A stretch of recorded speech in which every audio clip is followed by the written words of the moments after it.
How's it going, everybody? Bryan Alvarez here on Wrestling Observer Live. We are here every day, Monday through Friday, noon Pacific, 3 Eastern, Sunday, 3 Pacific, 6 Eastern.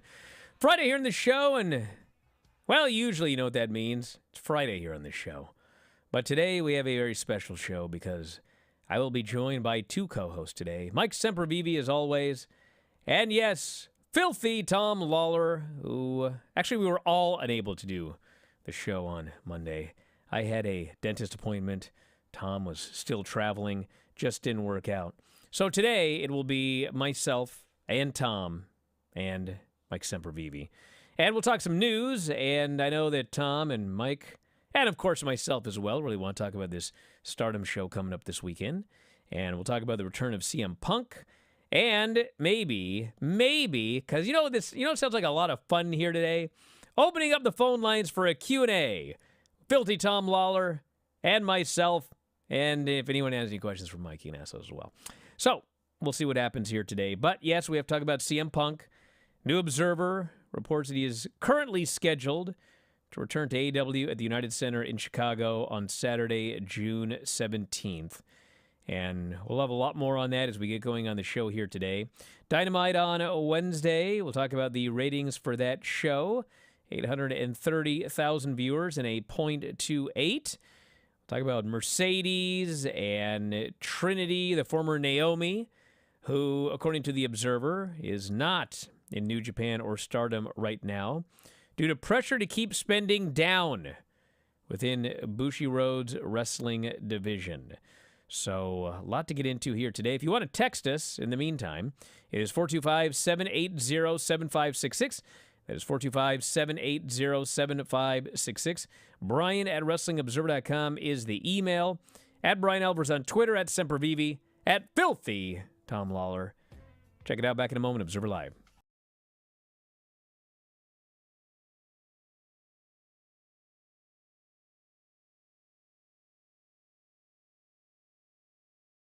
Man, it's extremely satisfying. Going into WrestleMania 36, I was NXT Women's Champion, and Charlotte had just won the Royal Rumble, and I was like, you know what, if she wants to challenge me, bring it. And unfortunately for me, my first WrestleMania was at a time when the world was shut down. So we had 0 people in attendance. We were at the Performance Center, which is where I had trained every single day for the past 2 to 3 years. And it was the one place that I really didn't want to go to, but at the end of the day, I think Charlotte and I still stole the show that night. So I'm very, very proud of that match. But going out there tonight at WrestleMania 39 in Hollywood, I'm the Royal Rumble winner. I challenged Charlotte Flair for the SmackDown Women's Championship, and I came out victorious this time. It is so extremely satisfying. And I have to give it to Charlotte. She put up a mean fight, and I didn't really expect anything less from her. I know exactly how she is in the ring, and I knew that I had to bring everything that I had. So I did. And now you're looking at the new SmackDown Women's Champion. I think the main thing is I've grown up. I was very, very confident at WrestleMania 36, but I was also very new, and I was still learning who I was as a human being and a professional wrestler. I feel like 3 years ago, I was very immature. My confidence definitely overshone everything. Where now I'm confident, but I also have the skill set to back it up. I've done many, many things here, and I feel like every single little thing has built up to this current moment. I feel like growing up outside of work is one of the main things for me. I've matured so much mentally, and also physically, that I'm a whole different beast these days, and I think a lot of the men here in the WWE can testify to that. I'm here to make history. Growing up in Adelaide, South Australia, I always got told that my dream of coming to the WWE would probably not happen. So just making it here is such an accomplishment, but being the first Grand Slam champion to have those exact championships is so satisfying. I'm so extremely proud of myself and my journey here to the WWE, and then my journey here within the WWE. To be able to accomplish all those historic moments, man, That's the one thing that I strive for, making history. I want my name etched in the history books forever, and I've gone and done that.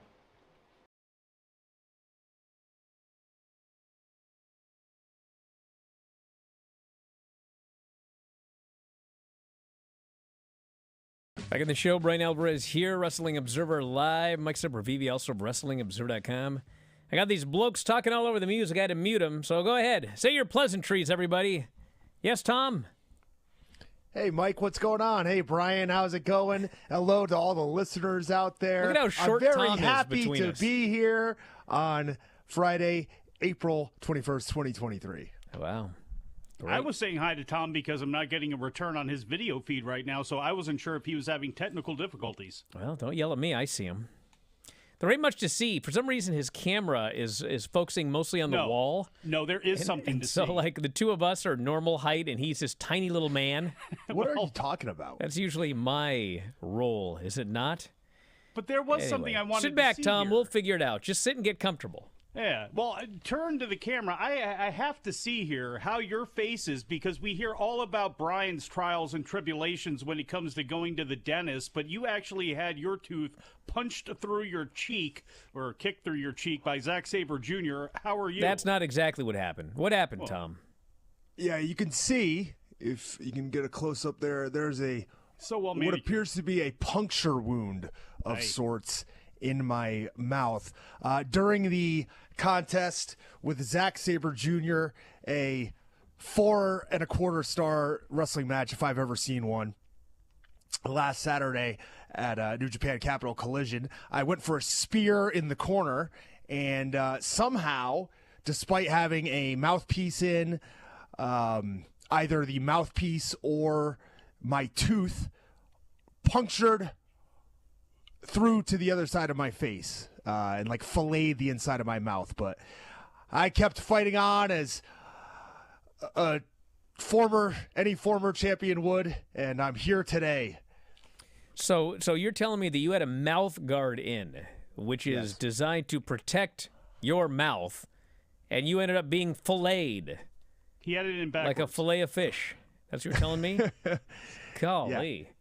Well, you know, we talked in the past about how everyone wants to Give wear me a that cup. fish. But, man, if you get kicked wrong with that cup, it'll rip your you-know-what off. We've all heard that, right? And it's not even ripping that whole thing off. That's It's why I just never wore a having cup. it crushed back into your future kids. Are you talking about the Kyoji Horiguchi?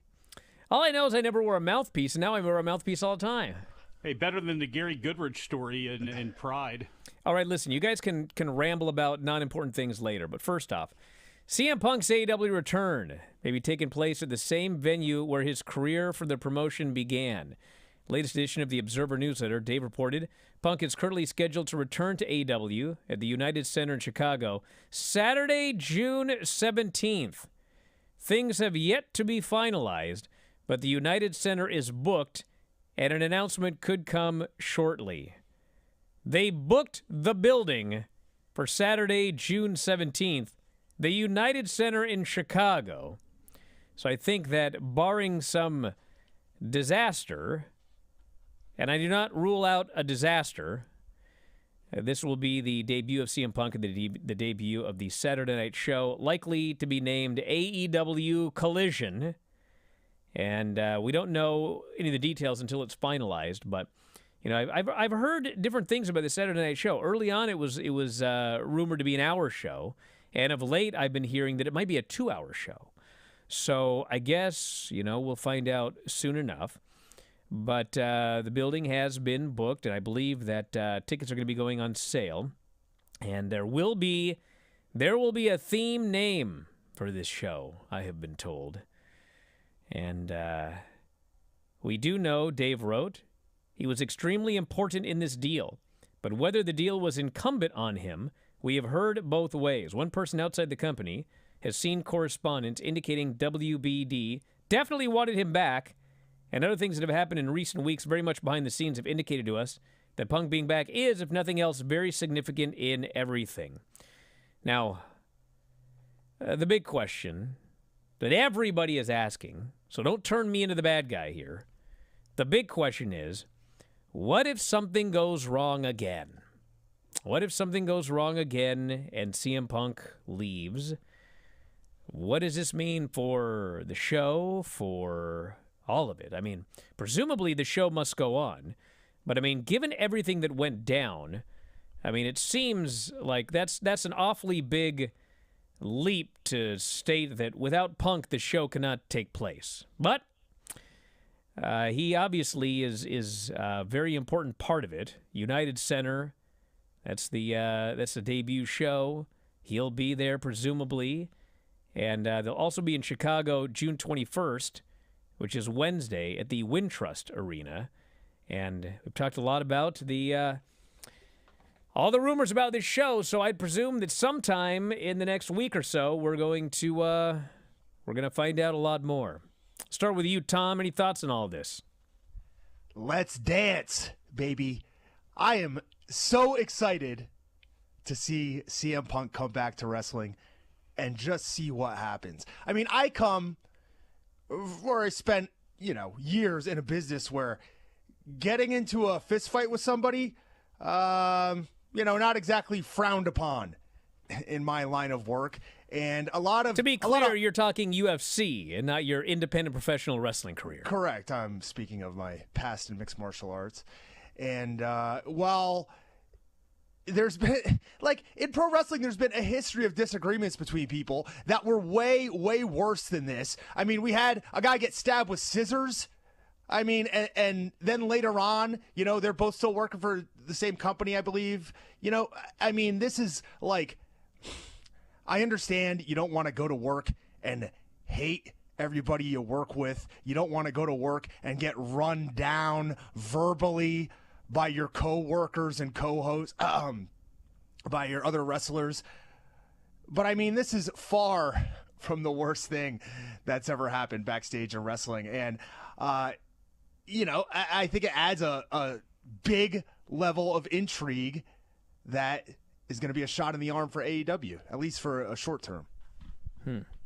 I understand what Filthy's saying there, but it's a different era with different type of guys and a whole different type of corporate situation that we've got going on here. And you know what? Feelings do matter, actually, and your happiness at your job does matter. And on one side, there are two guys who don't seem to want to have anything to do with CM Punk right now in the Young Bucks that feel as though, you know what? This company is here because of us. This is our company. And look, there is a lot that needs to be hashed out here, obviously, with the parties involved. I don't see this being beneficial long term. It's definitely going to be beneficial short term, that's for sure.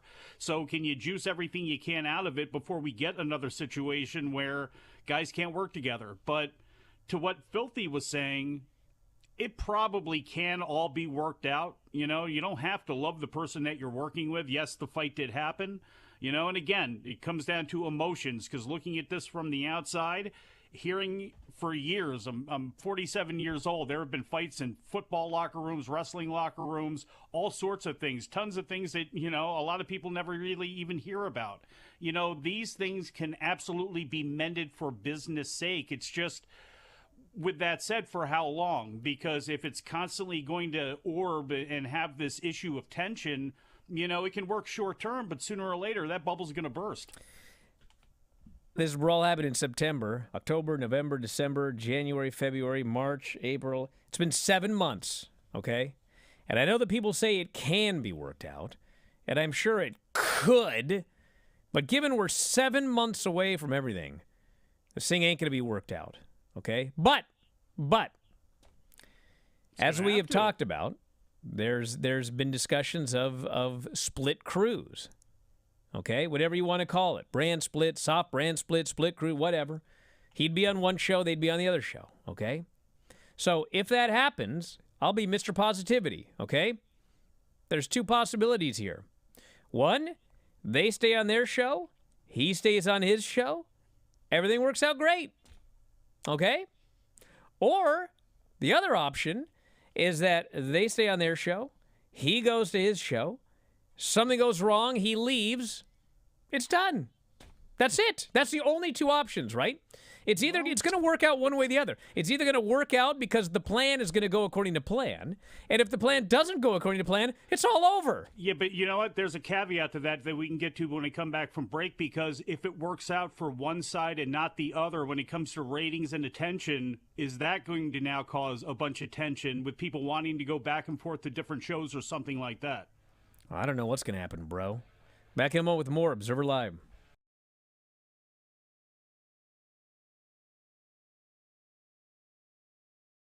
They just keep getting bigger. It's weird because it seems like every WrestleMania, we feel like this is the biggest. Yeah, I mean, earlier today, I'm looking at it like, how do we outdo Dallas? How do you outdo 100,000 people, AT&T Stadium? Well, it's easy. You come to Hollywood, you come to SoFi, you put together the best storylines and the best work of all time for over 2 years, and you come and, put the cherry on top and dominate like I did tonight. What'd you say earlier today? We're in the third inning? If this is baseball, we're just in the third inning here, man. There's so much left to do. We've said it for a long time. We're just scratching the surface. I told y'all it had to be a month after we came back in 2020 at SummerSlam. We're going to change the whole game. We're not going to follow suit. We're not going to run it like TikTok and YouTube Shorts. We're going to have to expand you people. We're going to have to open up your attention span. You're going to have to pay attention for longer than 20 seconds, y'all, because that's what we're doing. We're out here making filet mignon. This ain't McDonald's. This isn't Burger King. It's not fast food. We're giving you the good stuff. And I meant it, and I kept my word. Portion of my career has been the most fulfilling.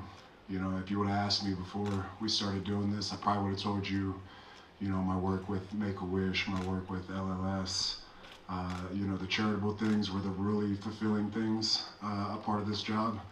But I have to say, being able to dive deep into this thing with Paul, to bring my family along, to lift them up, to put them in a position to showcase their talents, their potential, their superstardom, to where we get all the way to the point where we main event both nights of WrestleMania. I'm challenging anybody. Yeah, you can be a little kid right now. You can be running independence. You see what me and my family done. I challenge you to outdo us. I want somebody to step up. I want somebody to take this ball from us. I want somebody to, take the spotlight from us. Dominate, take the island of relevancy from me. Because if you don't, we're just going to keep a chokehold on this game. Me and my family, the twins, Solo, the wise man, we're not taking prisoners, man. We're not lying to you. We are the best. This isn't a promo. I'm not, I didn't look in the mirror in the shower and come up with this stuff. This is as real as it gets. And the man I beat tonight, his dad told me that 10 years ago. I'm the greatest of all time. This WrestleMania solidifies it. It's not just me that's lifting up. I'm not the only megastar here anymore. The whole bloodline is. Now, we got some problems, and I felt it tonight. Y'all see, my little social media boy sent out the tweet. My back was against the wall. Well, what's a tribal chief supposed to do, right? Lift his family up, just like I did from the beginning. We're gonna handle some business. We're gonna sort it out. But we've only begun.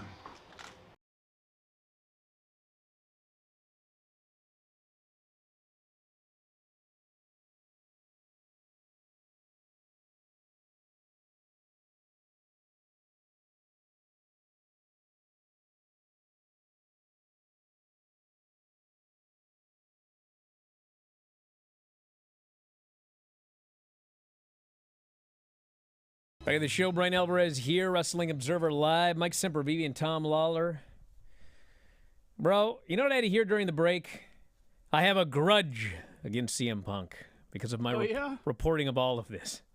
I have a grudge because of the statement that he might not end up happy and leave.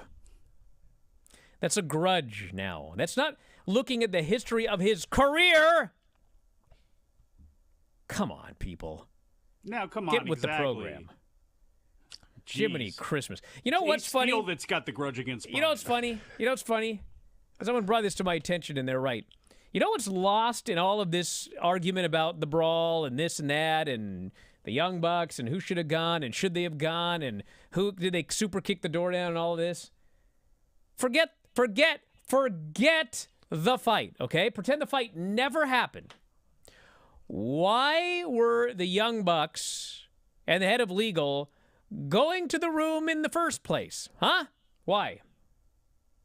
CM Punk told him to go talk to him. Well, he actually did say that his door was open if anybody wanted to talk. Yes. But the reason this whole thing, Oh. the reason all of this even happened was because he did a press conference where he spent a half hour burying all of his coworkers. So even if the there guy next to him, even if there hadn't even been a fight, do you guys see that this train was going off the tracks? Even if there hadn't been a fight. So it is not holding a grudge. It is not picking a side to note that this guy throughout his career has become exceedingly disgruntled on multiple occasions. He's walked out of places before. So no, saying that, you know what, if he comes back and he doesn't like things, he might leave again. That's not holding a grudge. That's telling you a fact.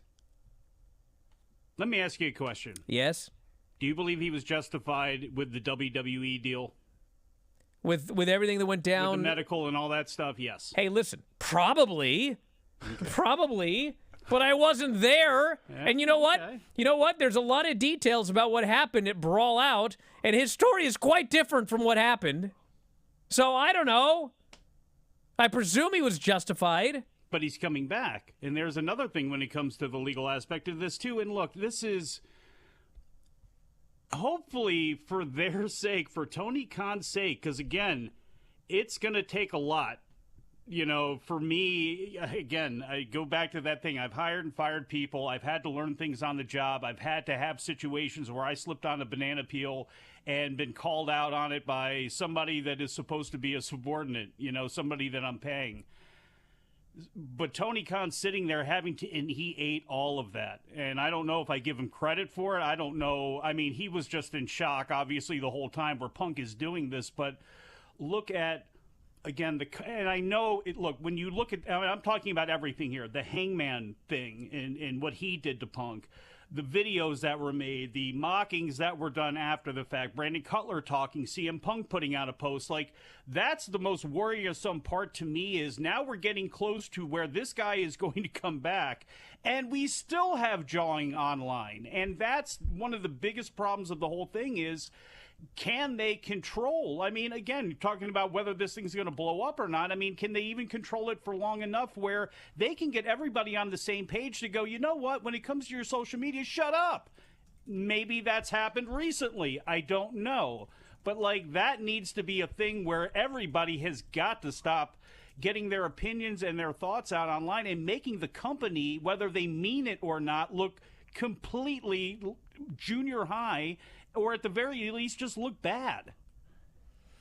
Does Tony Khan, and this is a legit question, Mike, you'd probably have the best answer, but does Tony Khan not have to deal with this stuff when it comes to the Jaguars and football? I mean, you know, maybe we're shortchanging him on how accustomed he is to dealing with all these different kinds of personalities who, you know, and it's something, it happens in wrestling, but people, wrestlers are often just buried if they question authority. But in sports, you can question the coach, you can question management, you can do that and still be in the public eye, still make a lot of money, and still be with that team and be forced to work with people you don't like. So maybe, you know, maybe we got to give Tony Khan more credit than he's been getting in dealing with all these multiple types of personalities. The fact that he hasn't lost it completely dealing with all of this stuff that's going on for somebody who's basically first time doing this stuff and dealing with these types of things, it's easy to be on the outside, know people and go, I have a handle a little bit on the wrestling business. Like, no, you don't, unless you have to deal with dudes all the time for an extended period.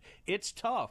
And he doesn't have to do that directly with the Jaguars. Now, you know, anything when it comes to the rules and all that sort of stuff, because Mega was in charge over there, I assume that handbook basically got passed over to AEW. I don't know that for sure. As far as him dealing directly with talent, I believe he did have to do that at least at one time with Fulham initially, which again, there's somebody who can speak far better on that than me, but I know that they ended up getting basically like a player personnel, a head of talent relations basically for soccer to basically take his place, if I'm not mistaken. So I'm sure he's got some experience in this stuff, but this is tough. I mean, this is a tough thing. He's learning on the fly with everything. So. Yes, Tom, you were going to jump in and you stopped. I stopped for a reason. What's that? My point is no longer valid. Mike continued on, so there you go. Sometimes it's just better to say nothing. All right. Brian? I can see you on the company. Give me a heads up here. Give me a high sign here. Brian just usually kind of rolls over like this, makes all sort of histrionic motions and everything. That's how I know. I don't. I sit here and I let you talk. Tom was going like this. Mike's awake. That's your high sign. What? Wednesday night's Dynamite averaged 830,000 viewers on TBS, down 4.2% from last week. Lowest total audience for the show since February 15th. Second lowest of 2023, 18 to 49.28. Same as last week. Dynamite's lowest rating since March 15th. Fifth lowest rating of the year to date. This, of course, I don't even think I've tweeted this yet. Maybe I shouldn't even bother. But anyway, it was aired live on the West Coast, which is going to hurt the rating 5-10% or so because of the United States versus Mexico soccer game. Also aired head-to-head against the NBA playoffs on TNT and the NHL playoffs on ESPN. There, I moved on from CM Punk. Everybody happy? All right. With questions swirling as to Mercedes Moné's contract and her future with New Japan and Stardom, there has been, yes, Tom, that was a heaving sigh. Is there something you'd like to tell us? Sometimes it's best to be quiet. All right. According to Dave Meltzer in this week's Observer newsletter, Trinity is not in New Japan or Stardom yet due to pressure to keep spending down within Bushiroad's wrestling division.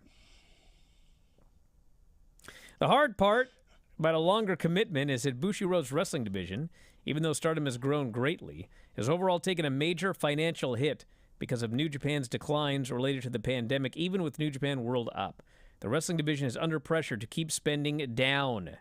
An example is they were told they could bring in Trinity, but it was felt it would cost too much for the return, and thus they have not made the deal. So, money. That's what they're saying. Coincidentally. Coincidentally. Look, so anyway, the guy in the chat that said he was going to watch the Stardom pay-per-view this weekend via other means, don't do that. Buy the pay-per-view, spend the money, and then, people can get paid. At the very least, wait 3 days or whatever it is, and you'll be able to have it up on Stardom World. Pay a lot less and get it that way, Come on. If you got it to spend on this, you got it to spend on that. Support those people. If you really like the show and you can do it, support those people. It's going to be an awesome show. They're making their money back on Kyrie, or they're not making their money back on Sasha. That were Mercedes, that's for sure. Yeah, you excited for this show, Tom? I am excited for the show. The biggest women's wrestling show in Japan in decades, some are saying. And top of the card, of course, you talked about Mercedes Moné taking on Mayu Iwatani for the IWGP Women's Belt. Also, you have Julia defending against Tam Nakano. Saya Kamatani taking on Mina Shirakawa. And I've got to think if there's going to be one title change on this show, that's the one. And then you also have the New Eras, who I hope will win the Stardom Tag Belts. And there's just awesome stuff up and down that card. Be Sunday at the Yokohama Arena. So Tom and I are going to be reviewing the top match from that show on Monday. Isn't that right, Tom? Yes, 100%. I knew about that before that very moment that you just spoke. Excellent. Brian, what match are you most looking forward to on the show? I don't know. Julia. She's my favorite wrestler.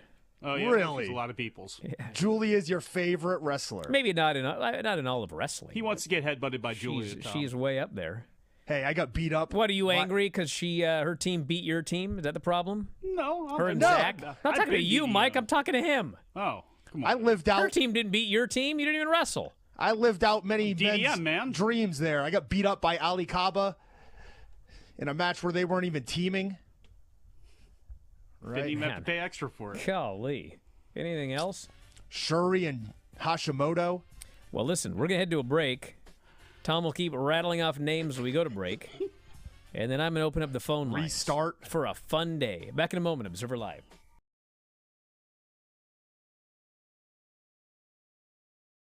Well, I feel very lucky because not a lot of people get 2 WrestleManias in 6 weeks, but I did. And they're apples and oranges a little bit. Hard to compare them, but they're two of the biggest, proudest nights of my entire life. And they just happen to be just a mere 6 or 8 weeks apart. That night did feel like WrestleMania. Tonight had the happy ending, though. That was nice. And it was with him and in LA and everything else. So it's like, it's different. And I don't have multiple children. Let me preface what I'm about to say with that statement. But I would assume it's like when you have multiple children and you just love them all in different ways, right? So, why? No? No, I was just itchy.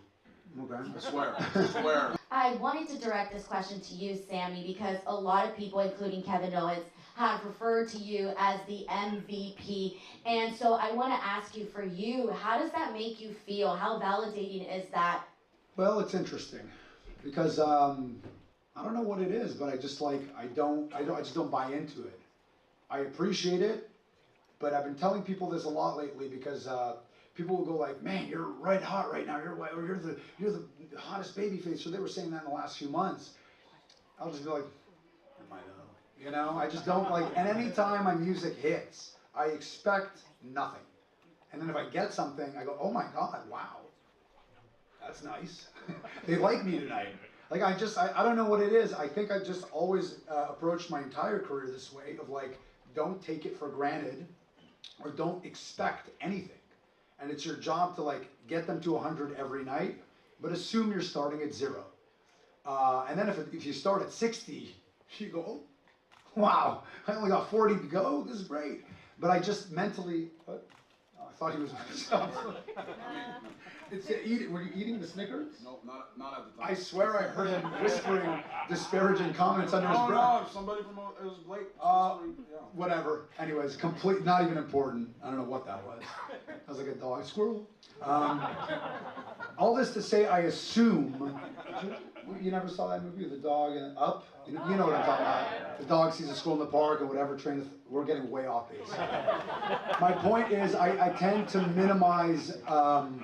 I tend to minimize my whatever standing in the fans' eyes or my standing in the company or whatever, because I just don't want to start being the guy that's like, "Have you heard?" I'm about to go into a Braun Strowman impression for whatever reason there, but "You heard my music tonight?" For whatever reason. I really wonder why. Yeah, I don't know why. I don't know why. "Do you hear that pop out there? I'm so over. Sorry, Braun. I'm so sorry. Braun, I'm sorry." I don't know, but you get what I'm saying? I just don't want to, I don't play that game. I just, I've approached my entire career as like, well, gotta go to work, gotta go get them. And if they're with me, that's wonderful. And they have been with me, and I appreciate it to no end, really.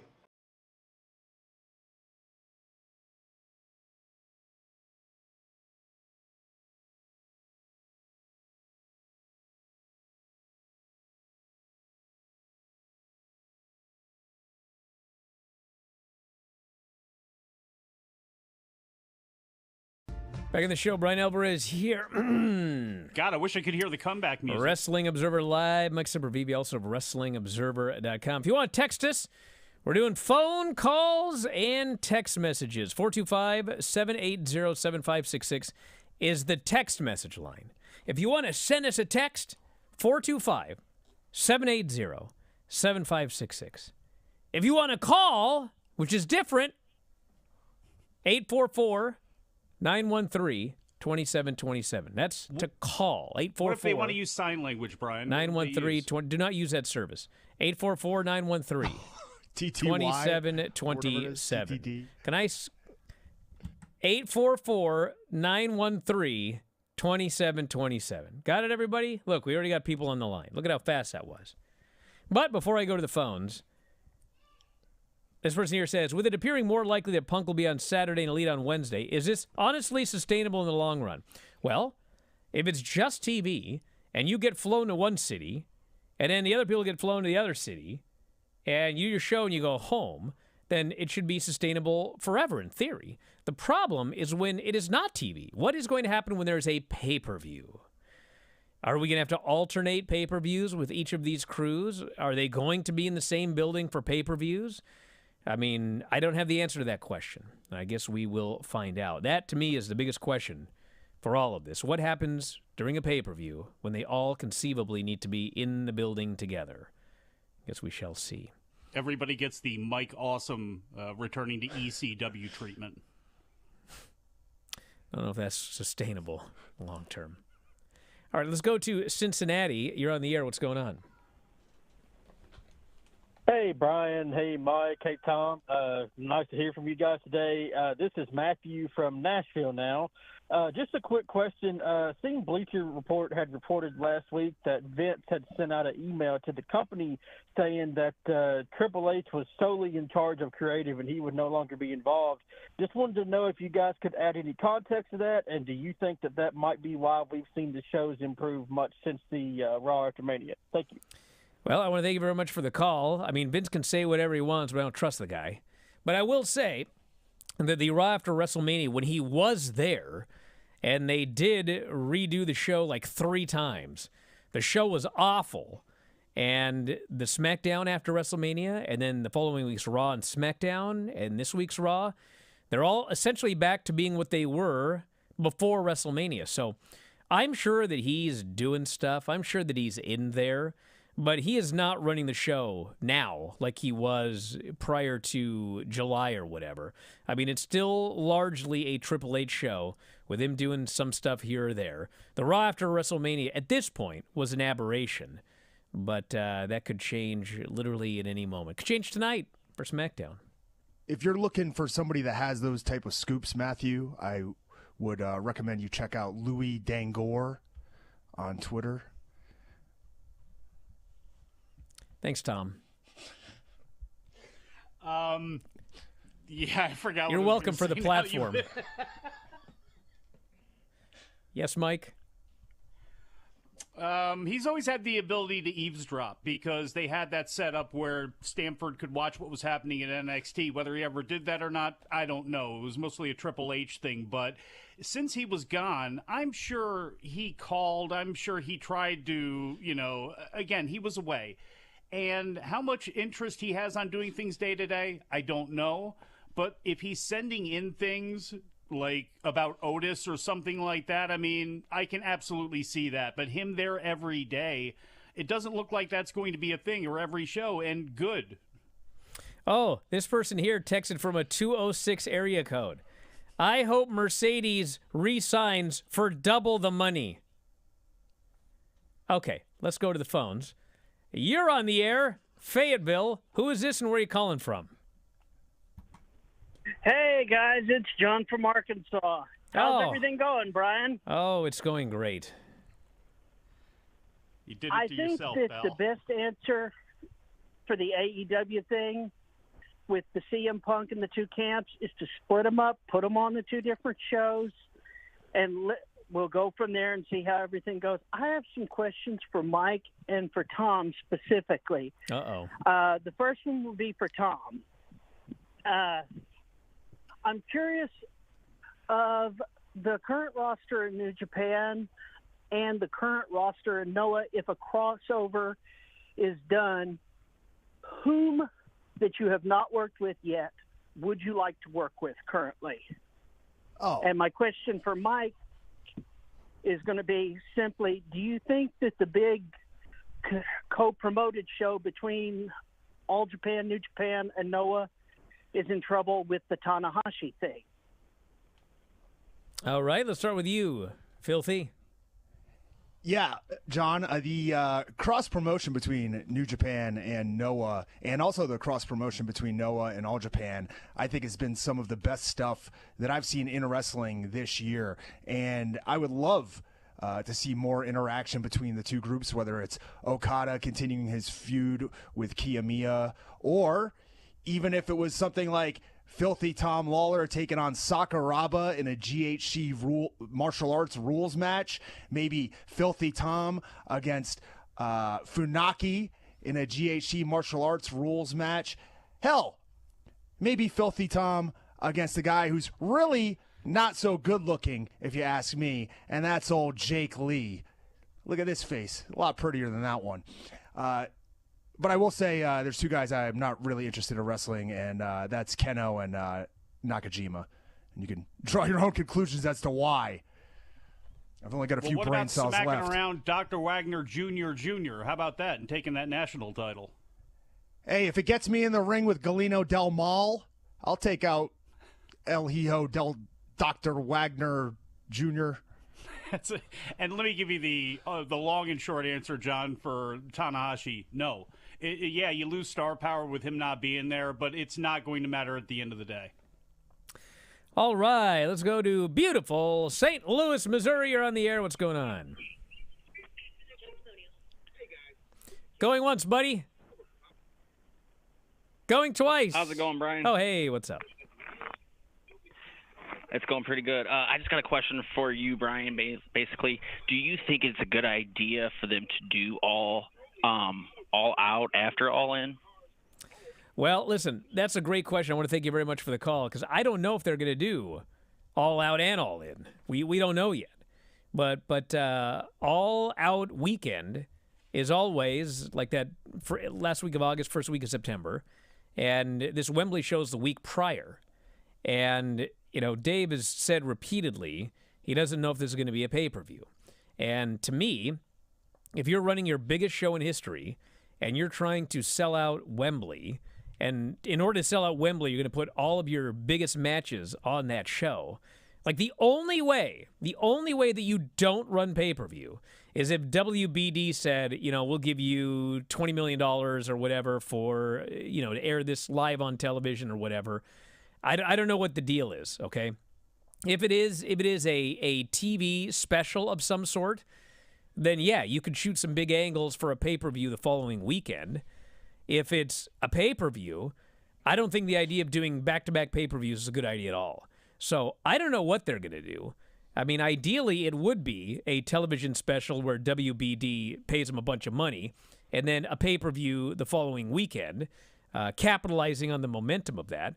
But I'm not sure which way they're going to go yet. Let's not mince words. The Bleacher Report app has been a bag of crap since its very beginning. It has been horrible. And September begins the fall season. Everything is moving towards fall. The upfronts, all that sort of stuff, including the remixing of HBO Max. So, boy, would that be the perfect event for WBD, since they obviously have a real interest on what's going on with AEW, you know, that be one of the shows that they offer probably for the first time for a purchase live streaming through that app. You know, I think that would probably be the way they would go on top of traditional pay-per-view. Otherwise, again, like Brian said, unless you're getting a ton of money, you're leaving a ton of money out there. It doesn't make any sense.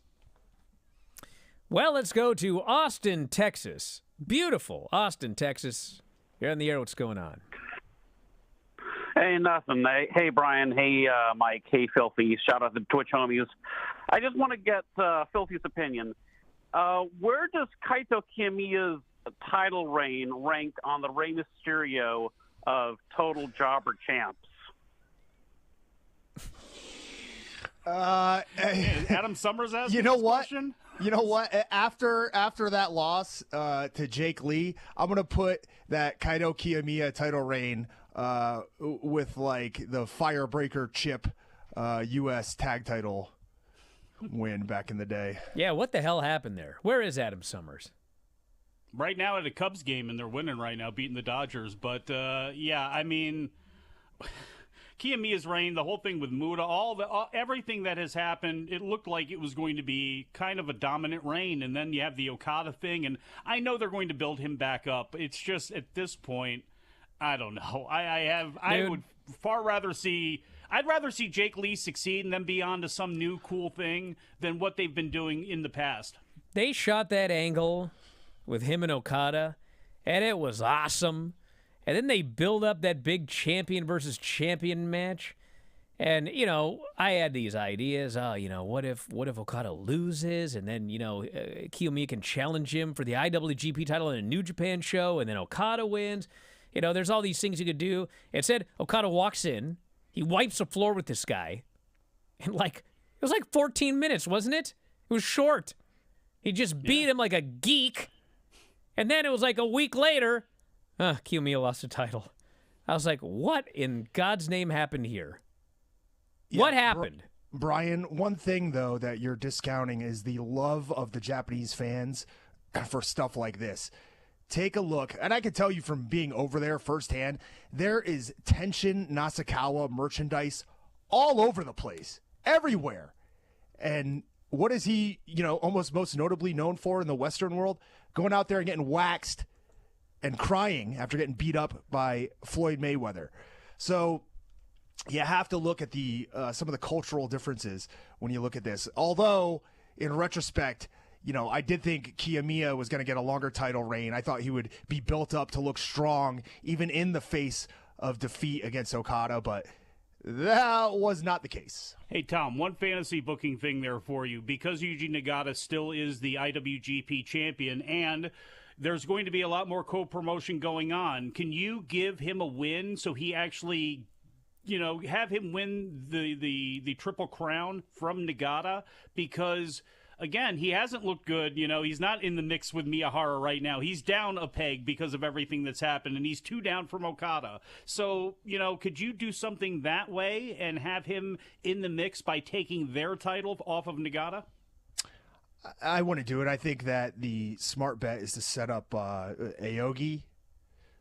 Itsuki Aogi? Yeah, for the belt. And I think put it on Kiyomiya would just be like taking the heat away from him and his eventual win. You could always, obviously Kento Miyahara is, I think, one of the top 5 professional wrestlers in the world. I just love watching him. So you could always put the belt back on him. But, I mean, he's had it so many times that I think you've got to look to switch it over to one of the younger guys. And it could be Nomura, it could be Aogi, and that's who I'd go with. Frazier says, ask Tom to think about being more selfish when it comes to dropping falls. He loses too much. Back in a moment, Observer Live.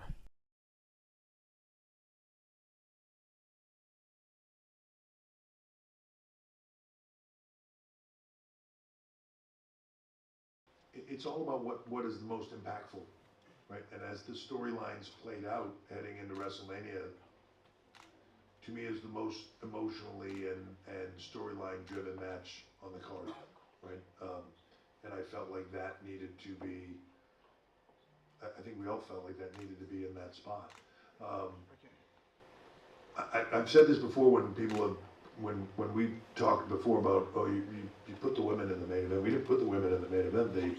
That's the spot, right?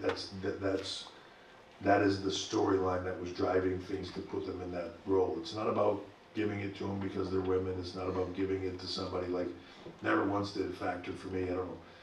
People saying, well, tag team championships haven't been in that spot and history making. I didn't even know that, to be honest with you. It's about who talent or talent. Nothing else to it. Talent or talent, and whatever storyline is resonating the most and has the most impact, that needs to be the story that's told, I think. And in this case, it was the Usos and Kevin and Sami. She's 26 years old. The growth path that she is on. I say this often to Roman, that he operates storytelling and character-wise at a different level from everybody else. And he does. It's just the continuity of everything he does and the way it all plays out, right? To me, it's at a different level. Rhea's at that level now. She's getting to that level where she sells different, she works different, she looks different, her facials are different. Everything that she does is now just clicking, and it never gaps. Her growth has been unbelievable. And, every time I think, wow, she's really peaking now, I find myself 6 months later going, oh shit, she hadn't touched the surface yet, It's amazing. What I would say to that is, first, to drag things out sounds negative, right? It's not drag things out, it's tell the story, right? It's telling a story. Where do you want to go with the story, and how do you want to get there? And I think in the moment you think like, oh my God, I can't believe, right? If you're watching a movie and you thought every scene in the movie was the last scene in the movie, the entire movie, but I can't believe they just did that. It was the worst movie ever. And then you, oh wait, there's more, right? Oh wait, there's more. How much do we weigh that out? Every single moment of every single day. Some days when I'm trying to sleep and I can't sleep, it's because I'm weighing that out in my brain, right? And I wish that I could sleep instead of weighing it out in my brain. It's all you think about, it's all you, right? Where if you're going to be good at this, it consumes your every moment of everything you do.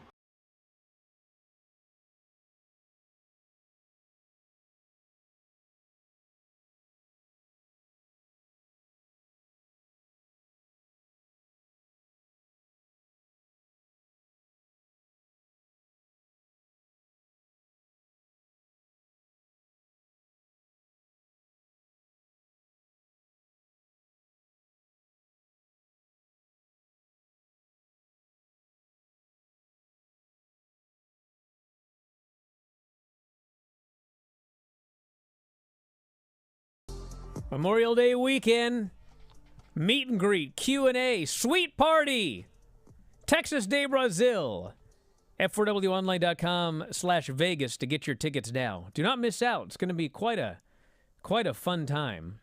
And I hear you're wrestling that weekend, Tom. Is that right?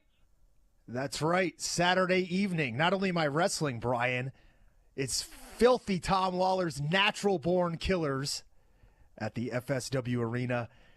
10:30 p.m. Wow. So you're going to be in Vegas? You're going to hang out with all of us? Am I head-to-head with the Sweet Party? Because if I am... Just go to the Sweet Party afterwards. Sweet Party doesn't start till like 10.